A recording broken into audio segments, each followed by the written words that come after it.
the second step in divine self-empowerment. First one is to observe, to really notice, observe. And the second step is to take responsibility. That means ownership in that sense. Given that you are a creative being, that's your nature, our nature. And begin to realize that blaming anyone or anything outside of ourselves, or even ourselves, is not a good idea. It produces guilt and fear and shame and hatred. And that's why you can never get out of things in your mind. You can never control the minds of others. You can never get everybody to like you in that sense and be whatever you want. But what you do have control over is whether you trust yourself and are endeavoring on a consistent basis to know the distinction between yourself and the mind. And one of the ways you start noticing in observation are how things operate. When you think, or when you thought, or when you had a concept or an idea, you see. And when you start to take responsibility, then you want to and then at that point, what I would do is I got in contact with my divine presence, the God presence I'm part of. And that we all are, and I acknowledge and recognize that. And each of our individuality and uniqueness, and also total genius in every possible way. You can accomplish and do anything and everything if you desire.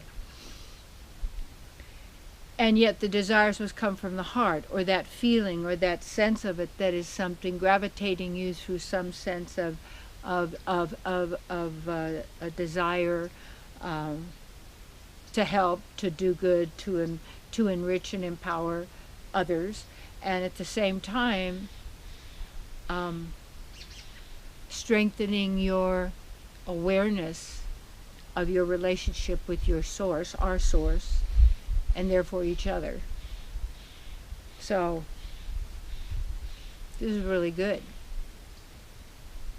And the second step then is you take responsibility for your spiritual life and who you are and what you attain, because when you give it to somebody else, what are you doing? Who are they? They're no different than you are. And they have worked really hard to get you to believe that they have your power, they have your answers, they're going to do it for you, they're going to let you know what you can have and what you can be and what you can do, and a whole system like that, and then play with your brain waves and the food you eat and everything. This is why most important you center into yourself and do the very best you can to take care of your physical body in every clean way. Take responsibility for your health. What you do is ownership of it because it's yours. And so why would you give it to someone else? Well, I can't learn that. Who said? Or I can't know that. See, the key is when you know, and you with yourself, you know by your feelings. See, remember that song, feelings, nothing more than feelings. And that we are feeling bodies, and it even teaches that in the Vedas, that souls are feeling bodies. And that we are spirit souls. And yet those are labels, and that's even that isn't who we are. Yeah. So then what can we do right in this moment? Breathe. Get into yourself. Do your practices every day. You'll be breathing whatever you're using, whatever you want to. Or you can email me or ask me or whatever. I can give you a link or information, whatever that may be. And to know the distinction between you and the mind, and the power of who you are, and all the abilities and qualities that you have already, and can never lose.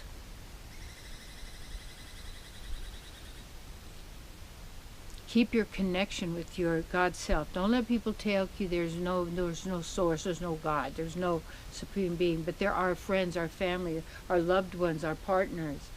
Yes. And so you transform this life by being there already, by the remembering who you are, by the celebration you feel in every moment and appreciation. Yeah. Go barefooted. Get out in nature. Yeah.